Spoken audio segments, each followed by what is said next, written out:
Okay, guys, let's look at radical functions.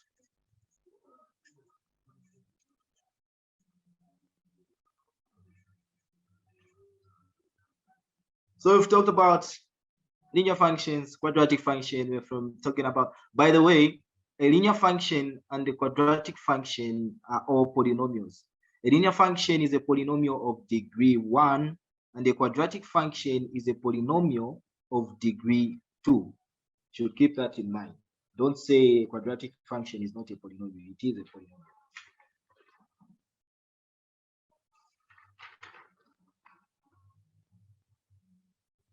So let's look at the definition.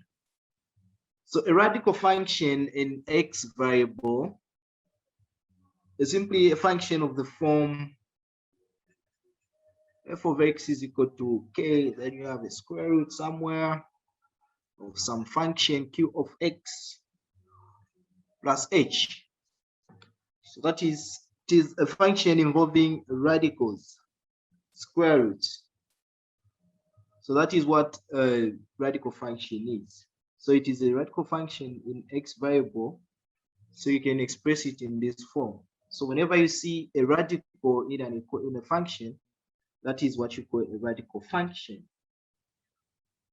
Okay, so with this one, so you have that here, k and h are constants. These are constants, guys. K and h are constants. Okay.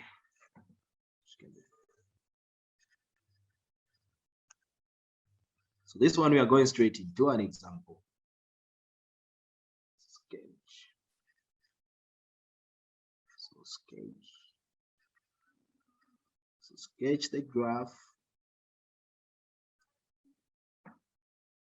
Sketch the graph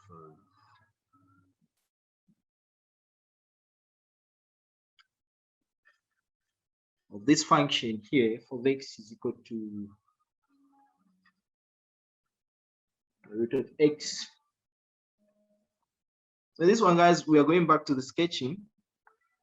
So you need for you to sketch a function, the graph of a function, you need to know two things. You need to know the domain. You need to also know the, for example, the x and y intercepts. Don't forget. So the domain of this one here. So we do it, but we find the domain of this one by observation. So you look at this, you know the behavior of radicals. You know it doesn't take negative numbers because the square root of a negative number is not real. So we don't include negatives. So the domain of this function here will be all x values such that this x is greater or equal to 0, because we know that the square root of 0 is 0, where x is a real number. So that's what we have there. So that is the domain of that function.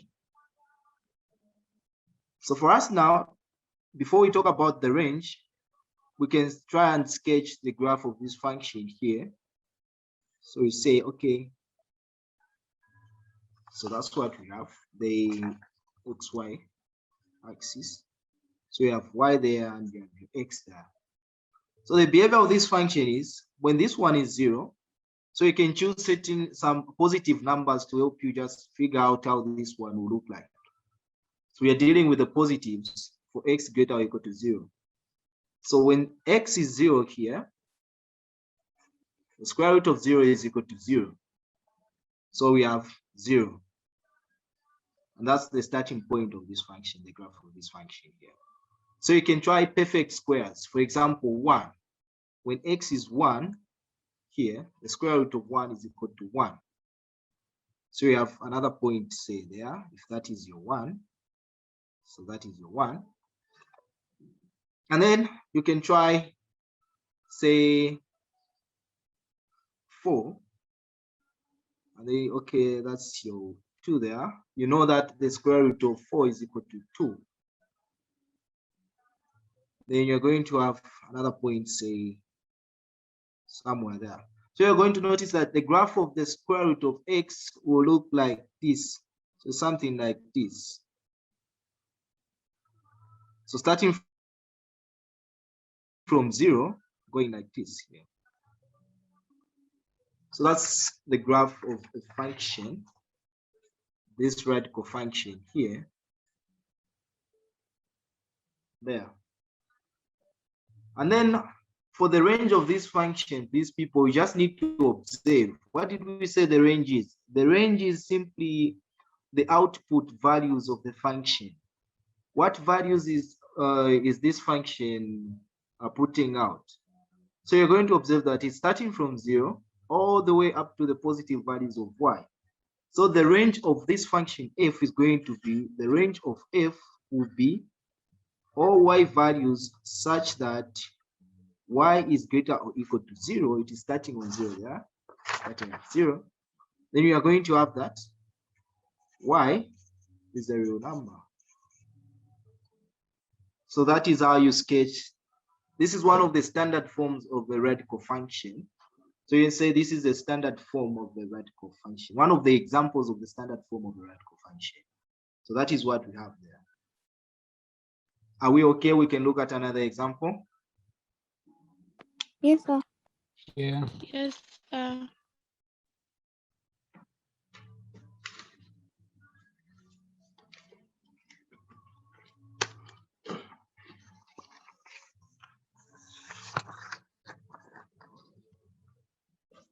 Okay.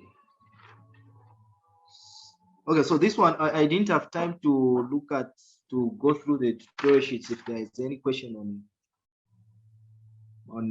radical functions, but I have a few questions with me here. You can still look at them. So let's look at another example, 2. So you can say sketch, so the graph of a, f of x is equal to the root of x minus 2, and b, say g of x is equal to minus 4 plus the root of x plus 3. As usual, these are 2 examples. One is for you, one we do it together here. Which one are we going to do? A, B? B. Always good to try hard stuff. Okay, so we're going to do B.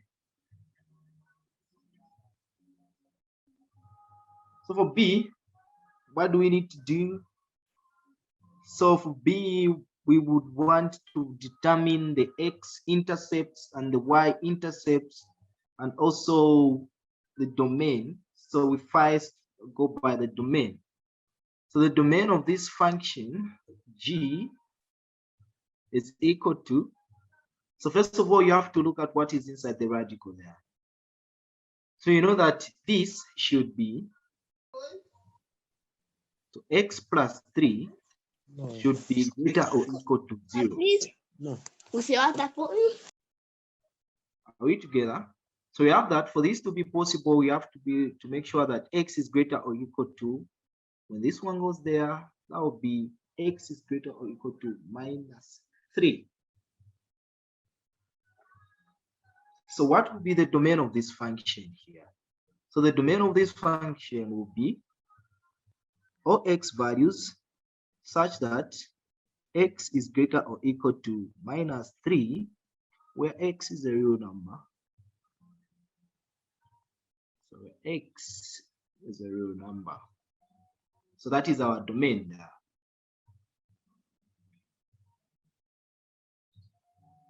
Since we found the domain, let's try to find the x and y intercepts. So for the y-intercepts, we know, you know that x there is equal to 0 and also. And then also for the x-intercepts, you know that in the x-axis, y is equal to 0. So for the x-intercepts,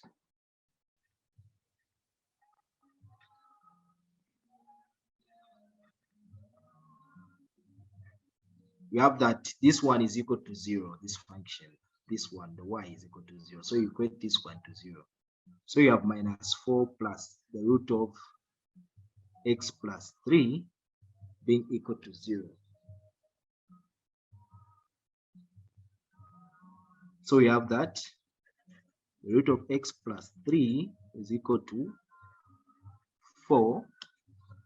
And then we're going to have that x plus 3 is equal to 16. Okay, let's do this.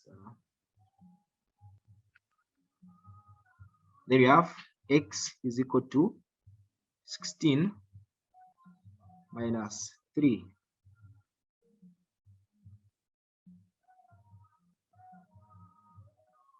And what are we going to get there? We are going to get 13. So that is the x-intercept. So that is where we have that this graph is cutting the x-axis. So for the y-intercept,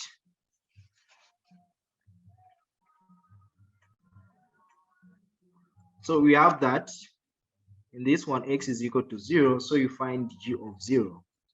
G of 0 is equal to minus 4 plus the root of x plus, so x is 0 there, plus 3. So we are going to have minus 4 plus 0 plus 3, the root of 3 there. So this is the y-intercept. So that is where this graph cuts the y-axis. Okay, we can now proceed into, so since we know the domain, we know the x and y intercepts, we can sketch the graph. Okay, so let's have the Cartesian plane here.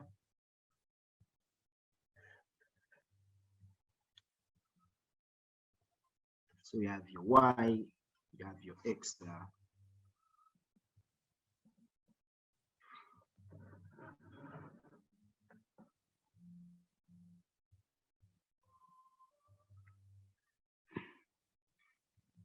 Okay, guys, so what we have here is that the domain is greater or equal to -3. So we have a -3 somewhere in the domain. That is the x value. But what is f of -3? According to this function, f of -3 is going to give us, when you put -3 there, this will be a 0, and you're going to remain with -4. So you have somewhere, again, say, so we are going to have a -4 somewhere here. So that is where the graph starts. That is the starting point of the graph. And then we have that, the x-intercept. Okay, let's talk about the y-intercept, which is -4 plus this one here. The square root, the square root of 3 here is somewhere around 1 point something plus this one. So this would be 3 point something here, if not 2 point something, which is greater than -4. So it will be somewhere here. Say somewhere here. So this is -4 plus the root of 3. And then we have the x-intercept here. Are you allowed to do that? Like, the square root of the square root of 3 is 1.7. 1.7. Then what are you getting when you get your -4 plus? Okay, I'm assuming we are not using calculators. I don't know if you guys are allowed to use calculators. let's say you're not allowed to use calculators, sir. Do you just estimate like that? No, I'm asking, are you allowed to use calculators? No. No, we are Yes. not, sir. So yes, so leave it like this. Unless you want to tell me that you're a computer, you can calculate the square root of 3 using head. So, and then we have the x-intercept here, which is 13. So it is somewhere here. That is where it cuts the x. Or 13, somewhere there. So this graph is going to be some from this point here, through that point, going there, then going something like that. So g of x is equal to that function here.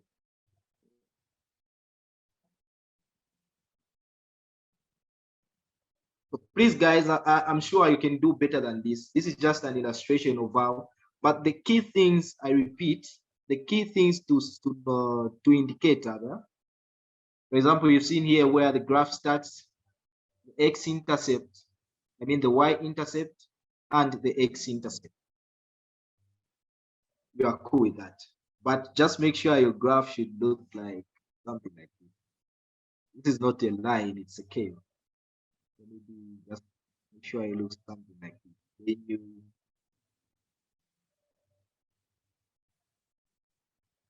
can indicate your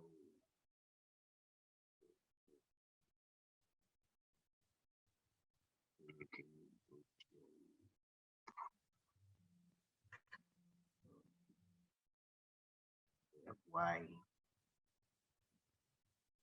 That'll be your that'll be that point now. You have minus 3 somewhere here. You have minus 4 there. Just indicate this. That is how you do it. Any questions on how to graph the on how to graph the radical functions?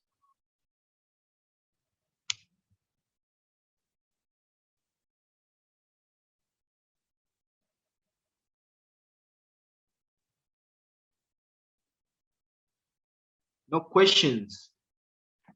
Okay.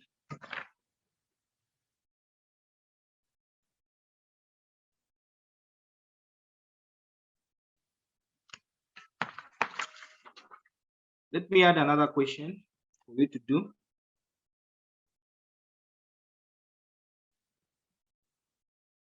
So you also sketch the graph of this one here.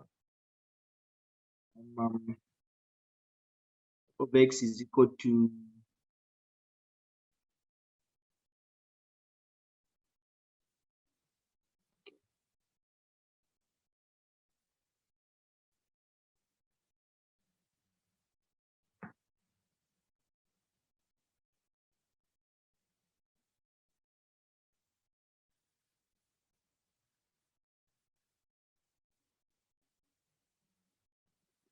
let's do that one now.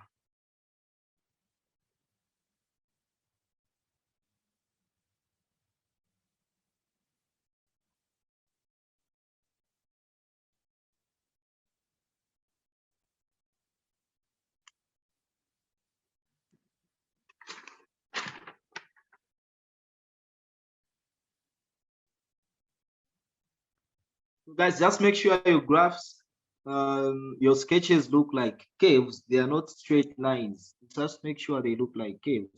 But the most important, the key things are you show. I'm repeating this because I know it's important. That's what is important. That's what they look for.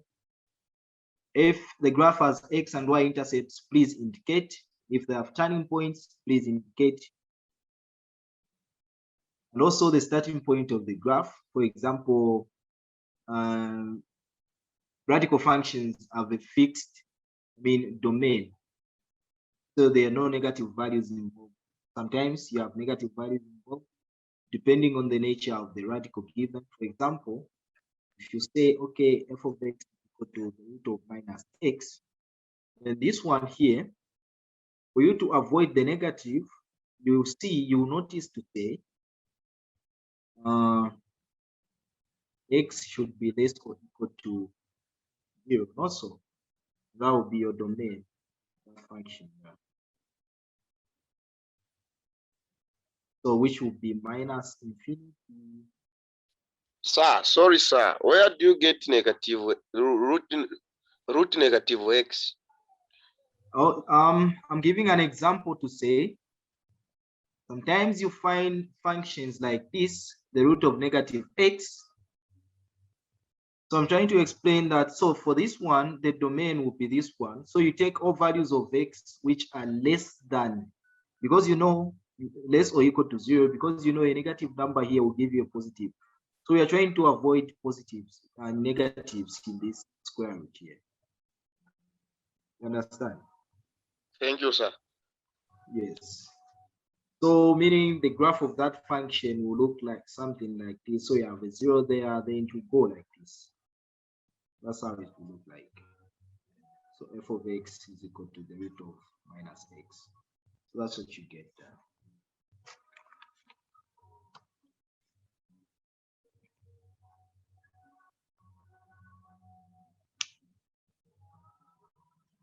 Okay, so this is your task. Do this one, and the other one I gave you. So just try them out and see how you can. So just try for this one, expect X and Y intercepts here.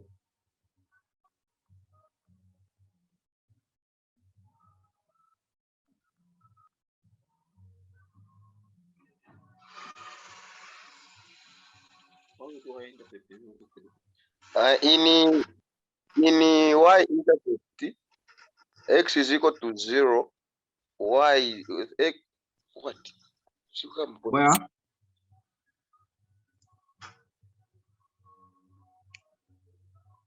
Come again, please. So we have 3 minutes.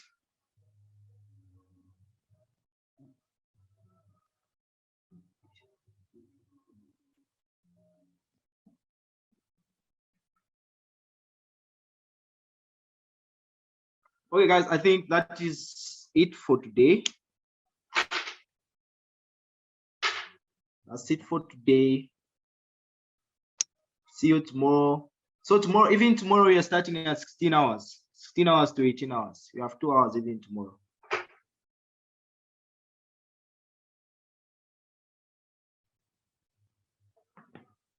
Okay, sir. Thank you. Bye. Right. Bye-bye. Sir. Have a good evening. Before you go. Hello, sir. Yes, yes. Before you go, why in X-intercept, Y is equal to -3. Y is equal to 3. Y? Y is equal to 3. Y is equal to 3. In X-intercept, Y is 3. On which one? The first way, which is The question that you have given us. Oh, the exercise. Yes. Oh, where is it? Let me look at it.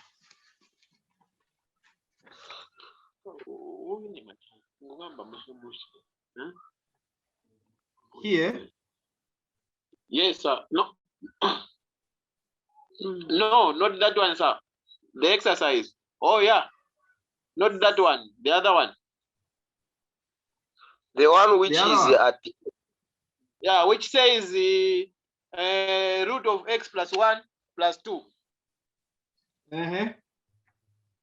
Yeah, so we are saying that the y-intercept is equal to 3. Is it correct? In the x-axis. Okay, this one.